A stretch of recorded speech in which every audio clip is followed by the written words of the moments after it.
Mesdames et messieurs, bonsoir et bienvenue dans ce 19h sur Faso Patriote TV. Voici pour vous les titres. Dans le cadre de sa campagne de sensibilisation sur le civisme et le patriotisme en milieu scolaire, la CNAVC section Oué s'est rendue au lycée Miss d'Akaville à l'occasion de la montée des couleurs nationales. Les détails dans cette édition. En culture, l'artiste chanteur Wiz Lombardi a présenté son tout premier album de 12 titres intitulé Yiriwa. Nous en savons plus dans cette édition. En sport, le Rasball, un sport 100% burkinabé, franchit une étape importante avec la création officielle de son tout premier district. Les détails dans cette édition. Mesdames et messieurs, comme annoncé en titre, la CNAVC section Oué était hier 9 février 2026 au lycée Miss d'Akaville de Bobo-Dioulasso à l'occasion de la montée des couleurs nationales. Elle a pris part à cette cérémonie et a exhorté les élèves à incarner désormais des valeurs de discipline, de travail et de l'amour de la patrie. Cette sortie s'inscrit dans le cadre de sa campagne de sensibilisation sur le civisme et le patriotisme en milieu scolaire. Le point avec Alassane Sori. Ambiance toute particulière ce matin au lycée mixte d'Akarville à Bobo-Dioulasso. Élèves, enseignants, personnel administratif et membres de la coordination nationale des associations de la veille citoyenne section OE, réunis autour du drapeau, chantent à l'unisson l'hymne de la victoire au rythme de la montée solennelle des couleurs nationales. Une initiative de la CNAVC OE qui s'inscrit dans le cadre de sa campagne de sensibilisation aux valeurs du patriotisme et de citoyenneté en milieu scolaire. Nous avons organisé cette cérémonie de montée des couleurs conformément à la vision du président du Faso, le capitaine Ibrahim Traoré. Nous avons rappelé aux élèves la nécessité de respecter les parents, les enseignants, afin de devenir des bons citoyens dans l'avenir.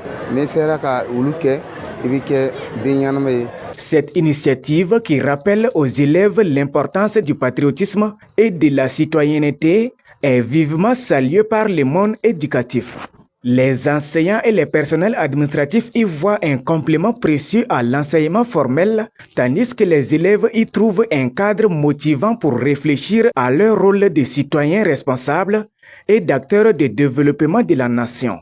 J'ai trouvé ce geste noble et on a trouvé ça quelque chose de très important et on a trouvé ça quelque chose de très intéressant également. C'est un très bon message puisque le pays a besoin des futures personnes pour qu'ils puissent bien gérer le pays. À travers cette montée, il y a eu des messages forts, des messages pour dire aux élèves que désormais, ils doivent travailler dans l'ordre et la discipline. Je pense qu'en tant que proviseur, c'est vraiment de remercier toutes ces autorités qui sont venues et qui ont véhiculé ces messages-là à nos élèves. Les chargés de mission auprès de la présidence du Faso pour la région du Guérico, qui a présidé la cérémonie, soulignent l'importance de telles initiatives pour renforcer le civisme dès le plus jeune âge. Il encourage également les élèves à devenir des modèles de citoyenneté active en restant fidèles aux valeurs prônées par la révolution progressiste populaire. Nous leur avons lancé un appel de contribution active dans la mise en œuvre de cette révolution progressive populaire. Et surtout en leur disant d'être des élèves responsables. Des élèves qui vont dès maintenant porter en eux des valeurs comme l'assiduité, la ponctualité, le respect des enseignants, le travail, la discipline, l'ordre, également l'amour pour la patrie. À travers cette campagne de sensibilisation sur les valeurs du patriotisme et de citoyenneté, la CNAVC OE entend faire de chaque élève un acteur conscient de son rôle dans la société, capable de défendre les idéaux de la nation et de contribuer activement au développement harmonieux du Burkina Faso. Toujours à Bobo Dioulasso, la coordination nationale des associations de veille citoyenne, section Oué, sous la conduite de son président Zakaria Soré, a procédé à travers son département des marchés EYA au lancement officiel d'une vaste campagne de sensibilisation sur les fondements et les valeurs de la révolution progressiste et populaire. Ce lundi 9 février 2026, la cérémonie s'est tenue au marché du secteur 25 en présence du chargé de mission à la présidence du Faso pour le compte de Guirico, ainsi que de nombreux commerçants et commerçantes venus marquer leur adhésion à cette initiative. Reportage de Rachel Zerbo. Et c'est parti pour la campagne de sensibilisation sur les fondements et les valeurs de la révolution progressiste populaire pour ce qui concerne les acteurs des marchés hier de la commune de Bobo Dioulasso. Une initiative de la coordination nationale des associations de la veille citoyenne section Oué qui vise à rapprocher davantage ces acteurs du monde des affaires économiques des idéaux et principes qui sous-tendent la révolution progressiste populaire tout en renforçant leur rôle citoyen dans la dynamique nationale en cours. À travers des échanges directs, des séances d'explication et de sensibilisation, la CNAVC Oué entend mobiliser les commerçants autour des valeurs de civisme, de patriotisme et d'engagement communautaire. Cette rencontre a vraiment été bénéfique. On a eu à montrer aux femmes et aux hommes du marché de prendre avec considération les dires des membres de la CNAVC, car ce pays nous appartient tous. Également sur les champs de bataille, la guerre est presque finie, mais ici en ville, il faut qu'on puisse s'éloigner de tout mal et faire attention à toute communication qui pourrait nuire au pays. Nous avons fermé le marché pour venir écouter la CNAVC. Nous avons compris qu'il faut se mettre ensemble pour travailler comme le souhaite le président du Faso. De son côté, le président de la CNAVC Oué salue la forte mobilisation des acteurs du marché du secteur 25, soulignant l'importance stratégique de ces lieux commerciaux en tant qu'espace de rassemblement, d'information et de diffusion de messages citoyens. Nous sommes présents aujourd'hui à l'arrondissement 5 pour le lancement de la campagne de sensibilisation sur les fondamentaux et les valeurs de la révolution progressiste populaire au niveau des marchés hier. Nous avons remarqué la forte mobilisation de tous les commerçants et commerçantes du marché. Nous les remercions pour ce patriotisme. Le chargé de mission à la présidence du Faso pour le compte du Guirico, pour sa part, encourage l'initiative invitant les commerçants à s'approprier pleinement des messages véhiculés dans le cadre de cette campagne, gage d'une meilleure compréhension des enjeux actuels du pays.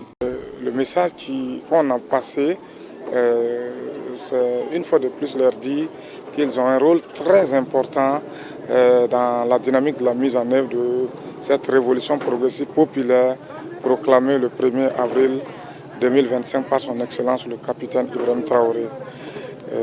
C'est le lieu pour moi, une fois de plus, lancer un appel à tous les commerçants des différents marchés qui recevront très bientôt l'équipe de la CNAVC pour ces activités de sensibilisation.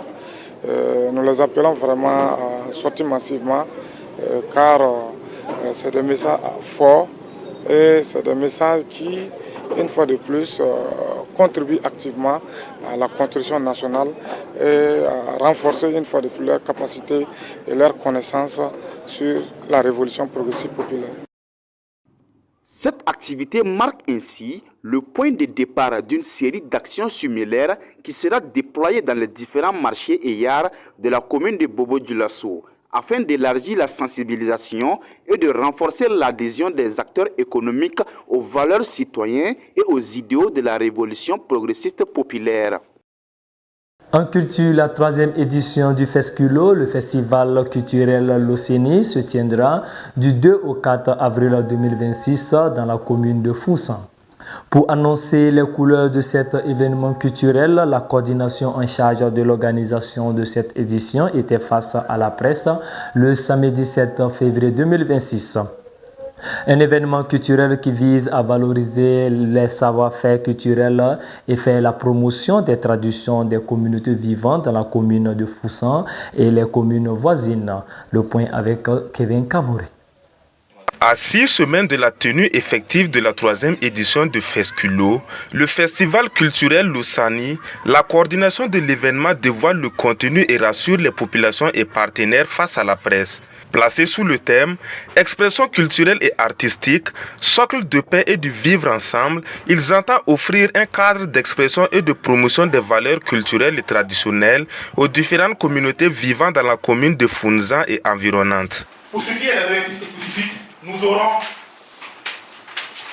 organisé un festival intégrateur car de retrouvailles, promouvoir les valeurs et potentialités culturelles et artistiques de la localité et celles voisines, exciter et valoriser les danses et autres bonnes pratiques traditionnelles en voie de disparition, établir un brassage culturel solide, sensibiliser les populations sur l'importance de la sauvegarde de leur patrimoine. Conférence que nous avons organisée ce matin, c'était juste pour d'abord saluer tout le monde culturel, ensuite demander, rassurer nos partenaires, nos sponsors que la 3e édition du Fesculo aura bel et bien lieu les 2 au 4 avril 2026. Voilà. Et demander à tous ceux qui hésitent toujours de venir associer leur image à notre festival. L'une des innovations de cette 3e édition, c'est l'introduction de certaines pratiques anciennes en voie de disparition. Les innovations majeures sont au nombre de 3.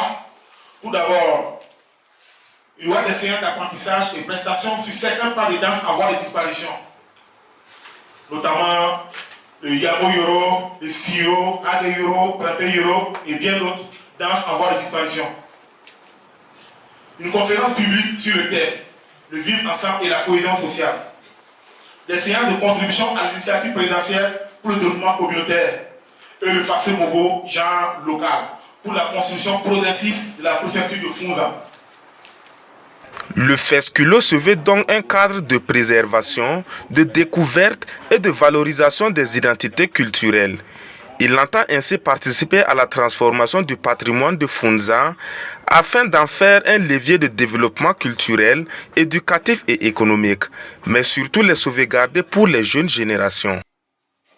Toujours en culture, l'artiste chanteur Wiz Lombardi a officiellement présenté ce vendredi 6 février 2026 son tout premier album intitulé Yiriwa, une œuvre de 12 titres porteuses de messages de paix, de cohésion sociale et d'éveil de la jeunesse.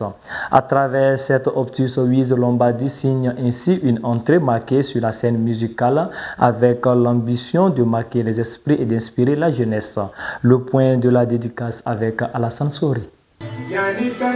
L'artiste chanteur Wiz Lombardi signe une entrée remarquable dans l'univers musical. Pour sa première sortie officielle devant les professionnels des médias, il dévoile un album fort de 12 titres intitulé Yiriwa, qui signifie développement en langue nationale djoula. Au-delà des messages de paix, de cohésion sociale et de vivre ensemble, l'album Yiriwa appelle la jeunesse africaine à rompre avec la paresse et à se mettre résolument au travail pour le développement du continent. L'album Yiriwa est un album qui parle vraiment du développement, le développement de l'Afrique, le développement du Burkina en particulier. Les thèmes abordés en général, c'est la cohésion, le vivre ensemble, le partage, l'amour.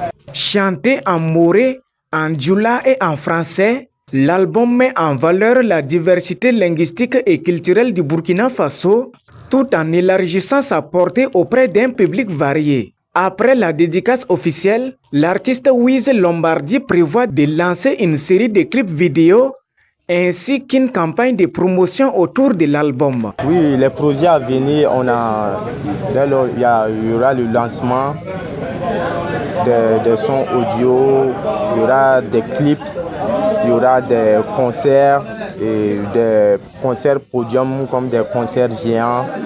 Vraiment, on va bosser à ce que l'album puisse arriver vraiment au niveau que nous attendons pour pouvoir vraiment conseiller beaucoup de jeunes, vraiment créer la paix, la cohésion en Afrique comme au Burkina Faso qui est notre attente de cet album.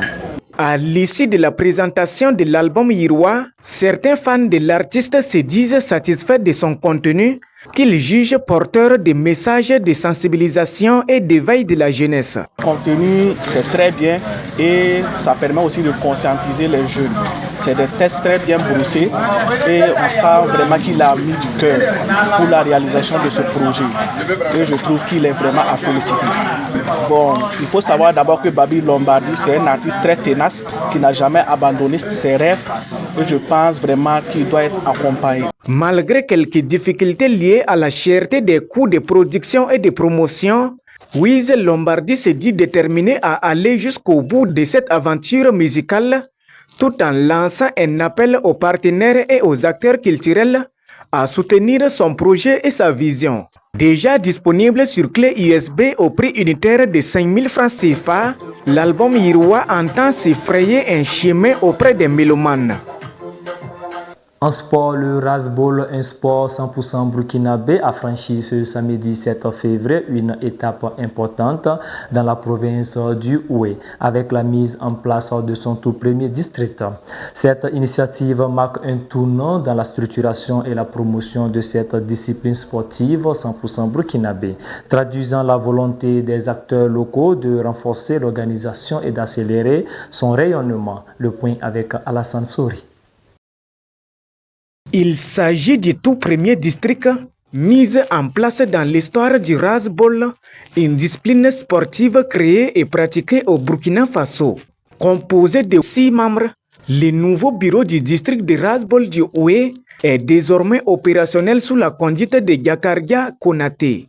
Réunis à la direction régionale des sports et des loisirs du Guirico, les membres ont consacré leur première séance de travail à la structuration de l'instance et à la définition de ses priorités. Conscient des défis liés à l'implantation et à la promotion de ces disciplines encore émergentes, le nouveau président dit être déterminé à œuvrer pour la visibilité et le développement du Rasbol dans la province du Oué. Donc, après ces élections, moi je suis... je ne sais pas comment je vais dire, c'est comme le premier fils d'une famille. On n'a pas droit à l'erreur. C'est le tout premier district et donc ça nous met vraiment dos au mur et avec aussi un boulevard ouvert devant nous. C'est à nous de tout faire pour pouvoir implanter ça partout dans le district ici pour que d'autres provinces puissent emboîter vraiment le pas. Et on n'a pas grand chose à dire, mais je pense que dans ces 2 jours-là, vous allez constater le travail sur le terrain. Le directeur provincial des sports et des loisirs du Oué, qui a supervisé l'installation du bureau, salue le déroulement normal du processus électoral. Selon lui, cette étape ouvre la voie à une organisation solide du Rasbol dans la province. Je crois que la création du premier district du Rasbol de la province, c'est une bonne nouvelle pour nous. C'est une bonne nouvelle pour nous parce que ça va permettre au public de pouvoir connaître cette discipline-là, en plus des autres disciplines qu'on connaît, tels que les sports de volleyball, le football, qui sont plus connus. Et cette création, c'est un pas vers la création d'une ligue. Et je crois que ce bureau est conscient de l'immense tâche qui les attend. La mise en place de ces districts marque ainsi une étape importante dans l'ancrage institutionnel du Rasbol avec l'ambition d'élargir sa pratique. Une occasion pour les promoteurs de cette discipline de lancer un appel aux autorités à accompagner davantage son développement. Nous lançons un appel aux autorités sportives de nous accompagner dans la structuration de ce sport-là qui est né au Burkina Faso. Donc le Rasball aujourd'hui fait partie de notre patrimoine sportif, ça fait partie de notre patrimoine culturel. Parce que quand vous voyez sa structuration, quand vous voyez sa réglementation, ça inclut nos langues nationales, ça inclut notre valeur culturelle. Donc c'est pour dire que si nous faisons la promotion du Rasball, ça va aussi participer à la grandeur de notre pays au niveau international. Donc nous lançons véritablement un appel aux autorités pour qu'ils nous accompagnent, faciliter la structuration et nous accompagner dans l'organisation de nos différentes activités. Créé en 2021, le Rasball s'appuie désormais sur un premier district officiel regroupant 4 clubs ainsi que des clubs sympathisants, ouvrant la voie à un développement structuré et à un rayonnement accru de cette discipline émergente. En football, la 18e journée du championnat national de première division a livré son lot de surprises la semaine dernière.